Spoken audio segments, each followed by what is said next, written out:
Ladies and gentlemen, our Center Director, Dr. Maha Leia V. Ravago.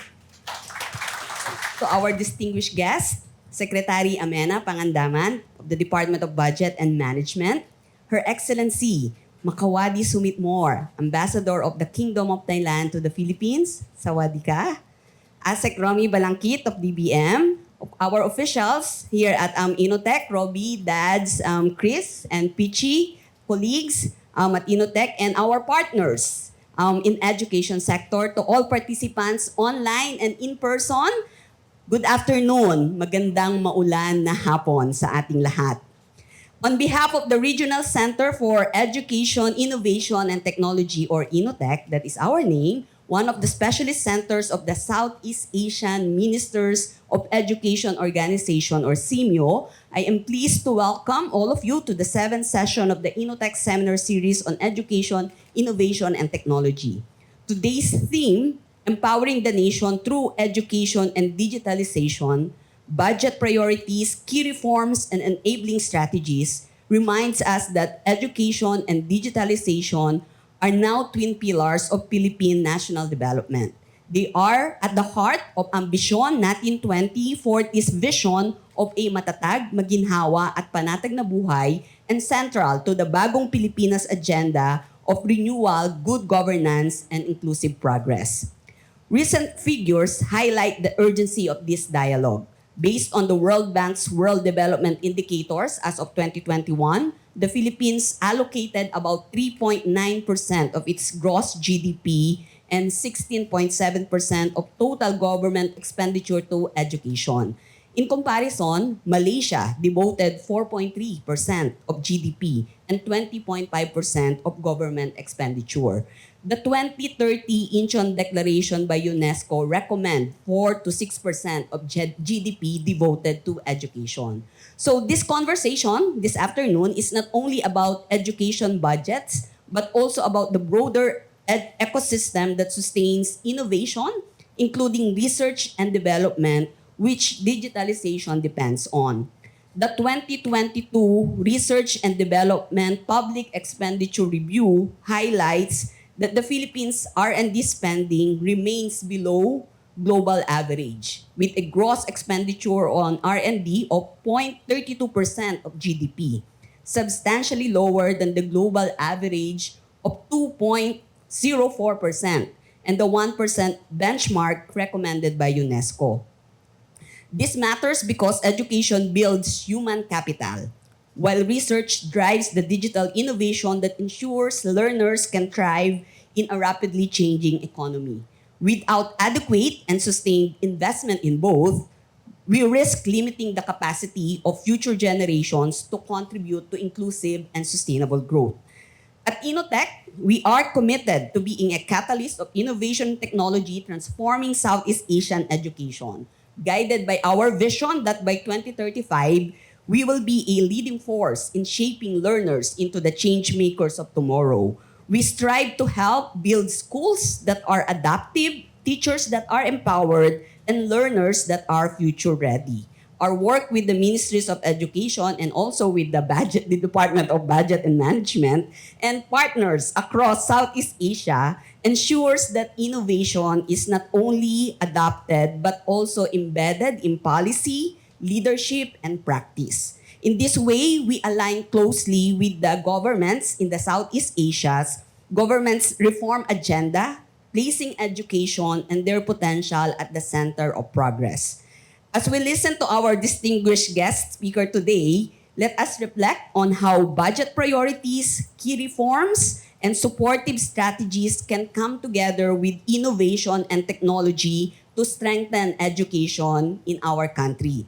This is more than a discussion of resources. It is about investing in our people, providing opportunities, and building the capacities of the next generation. Maraming salamat. And as we always say here at INNOTECH, together, let us drive innovation for education. It is now my distinct honor and privilege to introduce a reformer, a visionary, and a true servant leader of the Filipino people.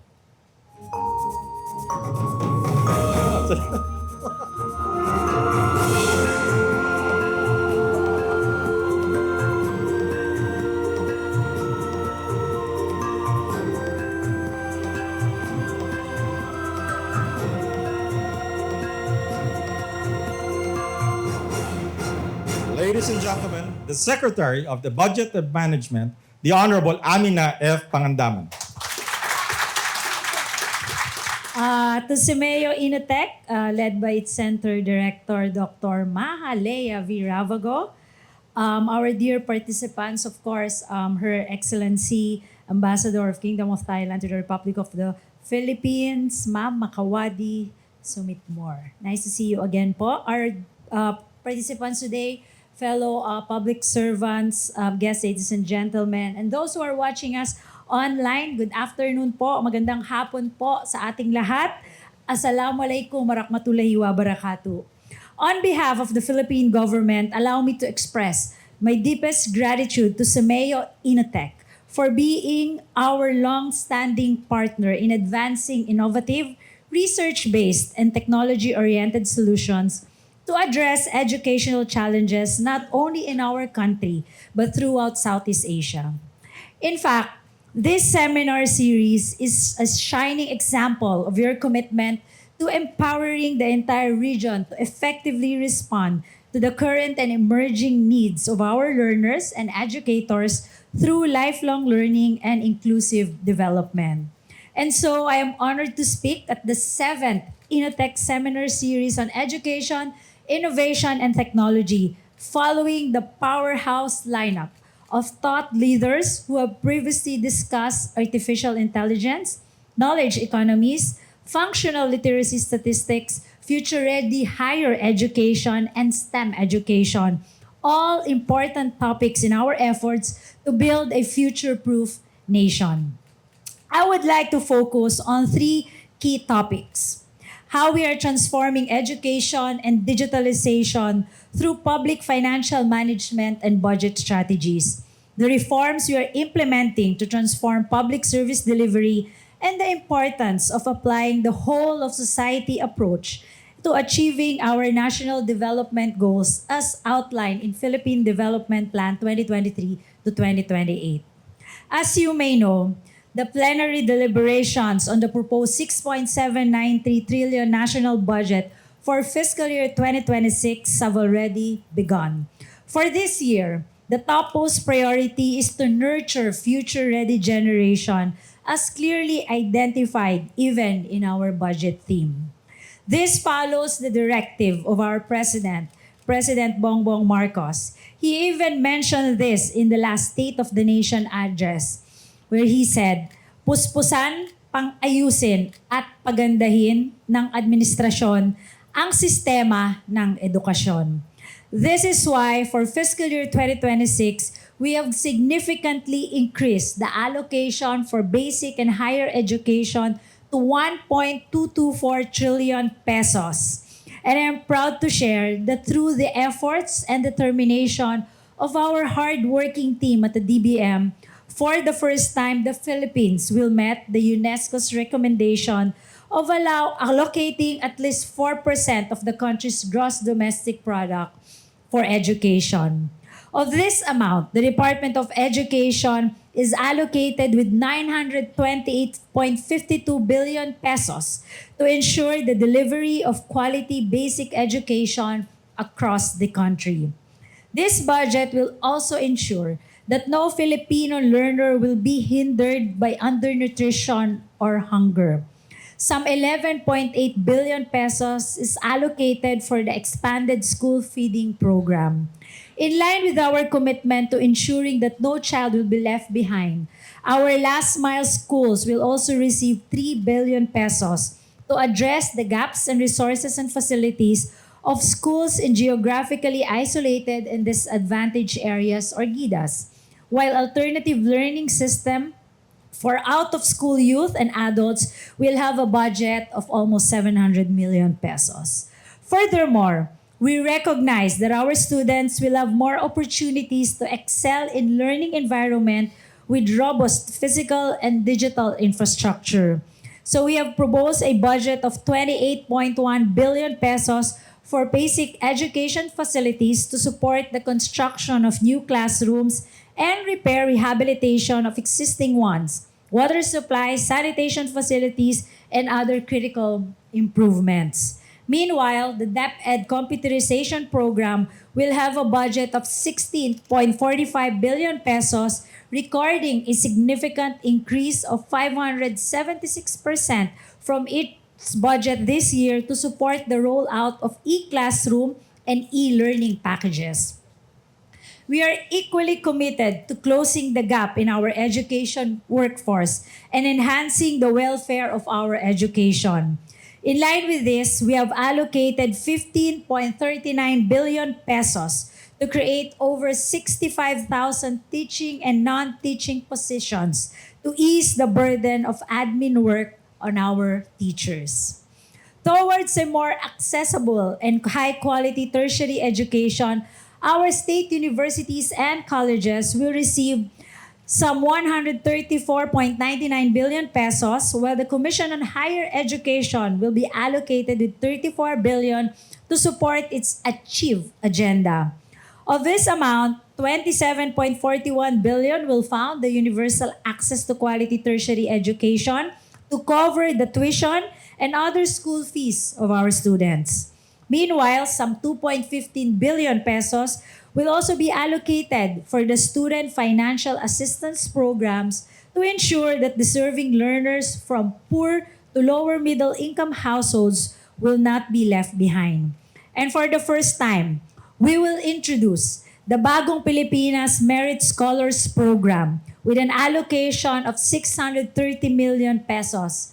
This will empower incoming college students from low-income households who graduated with the highest honors in senior high school to pursue their degrees, even up to master's degree.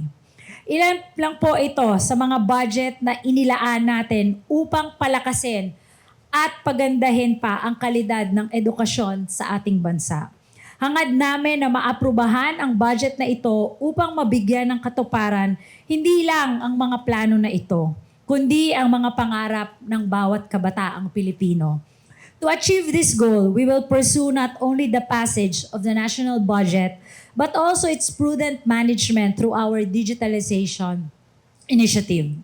Since the beginning of this administration, we have harnessed technology to transform public service, making it more transparent, efficient, and effective. In fact, according to the latest United Nations e-government survey, the Philippines moved up 16 spots in terms of digital governance, from 89 to 73 worldwide in just 2 years. I am proud to share that we have progressed from the high to the very high e-government development index group, reflecting our success in strengthening digital infrastructure, expanding internet connectivity, and integrating digital tools into governance. At the DBM, we leverage technology in public financial management, or PFM, to make the utilization of government resources more efficient and effective, and more importantly, to open up the budget process to the people. Following the directive of PBBM to digitalize and harmonize our PFM processes, we launched the PFM Reforms Roadmap 2024 to 2028 in October last year, which outlines targeted interventions, activities, and outcomes across 11 strategic focus areas to modernize our PFM system.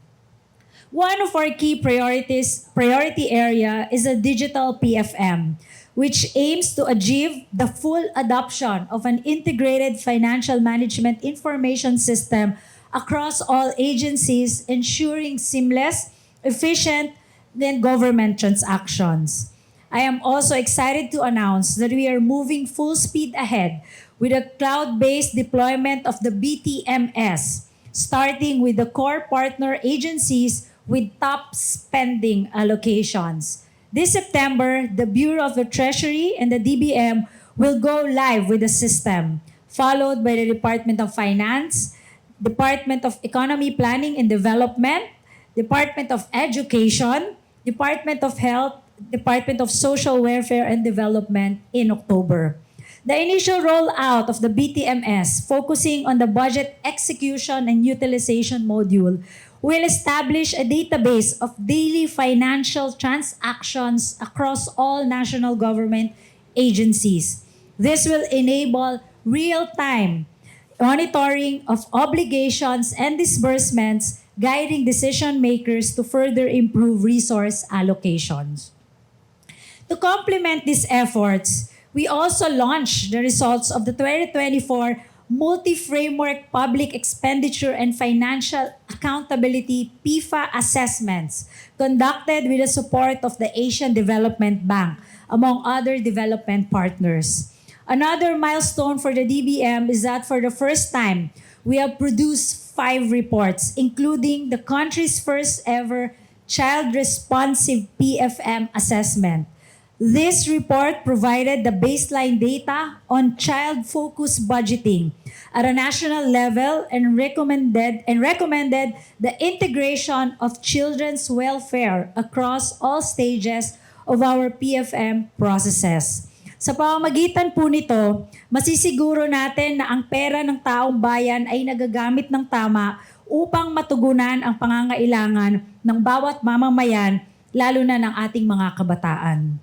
This was also our guiding principle when we advocated for procurement reforms, leading to the enactment of Republic Act No. 12009 or the new Government Procurement Act. This landmark law, hailed as the biggest anti-corruption measure in recent history, harnesses the power of technology to streamline procurement processes, primarily through the Philippine Government Electronic Procurement System or PhilGEPS. This includes innovative features such as the e-marketplace, promoting greater transparency, accountability, operational efficiency, and value for money. It also introduces fit-for-purpose procurement modalities, which now include the direct procurement for science, technology, and innovation. This approach supports research and development, as well as the creation of pre-commercial goods, which are vital to advancing the country's innovation ecosystem. We are also leveraging technology to enhance fiscal transparency. I am proud to share that we are currently ranked number 1 in budget transparency, not just in Southeast Asia, but in the entire Asia, based on the latest Open Budget Survey. And we intend to maintain our standing through our digitalization efforts. Toward this end, our DBM website is home to all key budget documents, including the People's Budget or the simplified version of the National Expenditure Program and the General Appropriations Act, which our citizens can access to understand and scrutinize budget allocations across government programs and projects.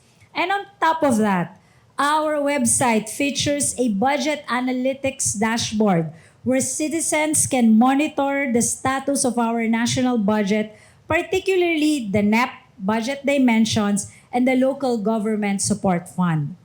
I have also seen in the news that there are some senators and congressmen who are proposing to use blockchain for transparency. Sa DBM, matagal na po natin yata nasimulan ito. I am also pleased to highlight that the Philippines is now among the first countries in Asia to adopt public blockchain infrastructure for tracking government spending. This groundbreaking initiative enables the public to access immutable, real-time records of key budget documents, such as the Special Allotment Release Orders or SAROs and the Notices of Cash Allocations or the NCAs. We take pride in pioneering this reform, and we welcome the support of both Senate and the House of Representatives as they work to institutionalize blockchain technology through a legislation. However, as we are all aware, the numbers on paper may not always align with the actual progress of our projects on the ground. That is why throughout last month, we have been intensifying our monitoring efforts to ensure that every peso translates to real and tangible outcomes. In line with this, we recently launched Project DIME, or the Digital Information for Monitoring and Evaluation, a platform that uses geotagging and satellite imaging to enable our citizens to track the progress of major infrastructure projects online. In fact, we have been working on this since we assumed in the DBM in 2022. Through Project Dime, you can now see the budget utilization, implementing agency, contractor, contract agreements, timelines, and current status of different projects at a glance. We have also integrated disaster resilience and climate risk analysis into the monitoring system by adding the flood control component made possible through our partnership with University of the Philippines, NOAA. Finally, we now also have the Budget ng Bayan Monitor or the Fiscal Year 2024 Enhanced Agency Performance Report, which assesses the financial and physical performance of all government agencies, as well as the timelines and quality of their reports so that we know if they are utilizing their budget well, kung ginagamit ba talaga nila ng tama ang mga pondong inalaan para sa mga proyektong hiningan nila ng pondo. Sa pamamagitan ng mga inisyatibong ito, nagsisilbing tulay ang teknolohiya upang gawing mas bukas ang proseso ng pagpaplano, pamamahala ng ating pondo na nakatuon sa mga prioridad ng ating gobyerno. And for the final part of our presentation, allow me to share the various strategies that the DBM implements to enable a whole-of-society approach towards achieving our agenda for prosperity.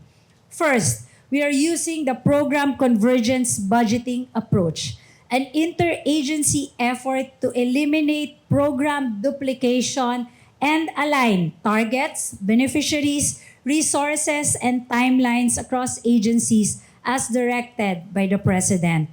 Second, as a founding member of the Open Government Partnership and now a member of its Global Steering Committee, we continue to champion open governance at every level. Our recent hosting of the 2025 OGP Asia Pacific Regional Meeting strengthened regional cooperation in advancing transparency, accountability, and citizen participation. Meanwhile, our OGPNAS nationwide advocacy campaign has been mobilizing local government leaders, students, civil society organizations to embrace open governance principles and engage in governance processes. And I'm delighted to share that earlier this month, we launched the regional implementation of OGPNAS through our DBM regional offices, celebrating local innovators, highlighting grassroots champions, and co-creating solutions that reflect the unique realities of our regions. Sa bukas na pamamahala, ang boses ng mga Pilipino ay napapakinggan. Kaya nakakasiguro tayo na mas epektibo at makabuluhan ang pagbuo ng ating mga programa sa edukasyon at digitalisasyon. Bawat budget, reforma at strategiya na aking pong ibanahagi ay isang layunin. Ang iisa lang po ang layunin, ang tiyakin na may magandang kinabukasan ang ating mga kabataan dahil bawat bukas ay mahalaga. Kaya inaanyayahan po namin kayo na makiisa sa pagsulong ng aming mga inisyatiba at advokasya tungo sa mas maunlad at makabuluhang bukas para sa lahat. Through education, digitalization, and collaboration, let us achieve the full potential of our nation and our vision of a bagong Pilipinas. Maraming salamat po.